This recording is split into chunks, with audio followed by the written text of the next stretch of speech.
Hey everyone, this is Tim from Your Six Tech. Today in this video, I'm going to show you how to connect your PlayStation 5 controller to your Amazon Firestick or TV.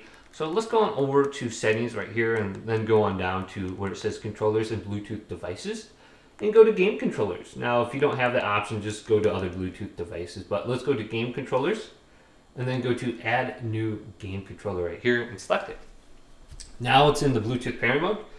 Make sure your PS5 controller is turned off and there's no lights on or anything like that. You can just hold down this middle PlayStation button for about 10 seconds, it'll turn off.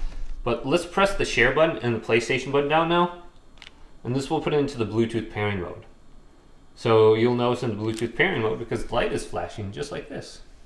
And it should show up on your TV now. Maybe just give it like 10 seconds for it to show up. Also, you could try getting closer to your TV, and then it will display on here. Select it with your remote. Now you're going to be able to control your Amazon Fire TV or stick with your remote or your PS5 controller. So very easy. Hopefully this video did indeed help you out. If it did, leave it a big thumbs up and subscribe to my channel down below for more technical videos coming up next on Your Six Tech.